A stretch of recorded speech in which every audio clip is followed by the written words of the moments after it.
Good afternoon, sisters and brothers. My name is Rachel Hu. I'm an activist and organizer with the Answer Coalition. That's Act Now to Stop War and End Racism Coalition. I'm out here today for many, many reasons. But one of the reasons I'm here is to stand in solidarity with Grandpa Vicha, who was brutalized as an 84-year-old man, and his life was taken from him because of this racist attack. I stand with his family and with all the other cities across the country participating with us today to demand justice be served for Vicha and demand an end to these hate crimes.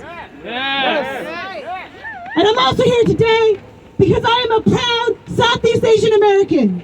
Yes. I am proud to be where I'm from. I'm from Lowell, Massachusetts. And I say this because I want to talk about something really important as we talk about these hate crimes and we talk about our communities. Is that for far too long our communities have been silent. Our communities have been ashamed. You know, in this country, you can relate to it. You tell me you can relate. How many of us don't want to share our hardships?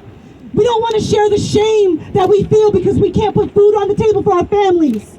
The shame that we feel for having to ask for benefits and ask for things for our communities and for us. There is so much shame that we feel. And I want to tell you, that shame is not for you to bear. That is the shame of the U.S. government for doing nothing about the fact that our communities are living in poverty and our communities are struggling and we're getting brutalized in the streets. And what are they doing about it? What are they doing about it? Nothing. They're not doing anything about it. They're letting it happen. Because in the middle of a pandemic, we have people in our communities going homeless, being killed, dying from COVID, all of these things. And what does the government do in America? They let the rich get richer. They look the other way while the billionaires make all the money in the middle of a pandemic when we're starving and we're dying. They make more now. And I say this to say, as a Southeast Asian, I want to say that we need to lift the silence. Our communities in this country are struggling. They are starving. They are poor. We are going through so much. We didn't choose to come to this country. We are the sons and daughters of people who were forced to be here. The United States bombed our countries from Vietnam to Laos to Cambodia, all the way across Southeast Asia, and they made our communities come here. I didn't want to be here. And I say that's strength and power because so many of our communities, our mothers, our fathers, our families, they die in this country wanting to go home. That's what it's like. We work under the table, jobs, making $5 an hour, working in sweatshops.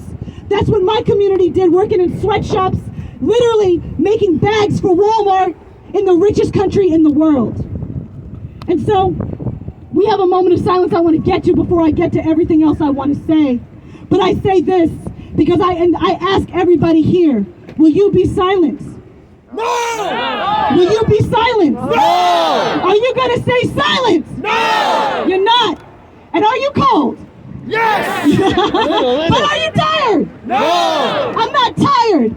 So we want to move into our moment of silence to honor Vicha and all the victims of anti-Asian violence across the country. We want to stand with Vicha's family. We want to stand with all of the families across the country because look at us here in the middle of the cold, in the ice, in the storm. We all decided to come out here and say this matters to me. And that's the most powerful thing. So we want to go to our moment of silence. We're going to be engaging in nationally. Please take 1 minute and remember Vicha and his life and everything that he was worth.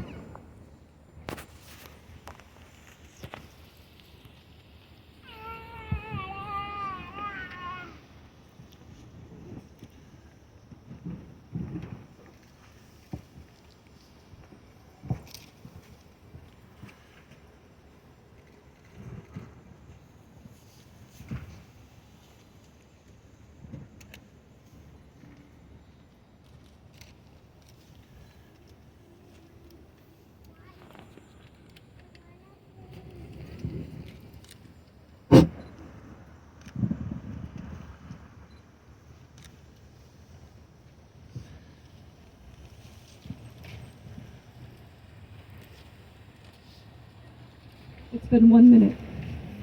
Thank you all for participating in the moment of silence. And as we close out, I want to say this.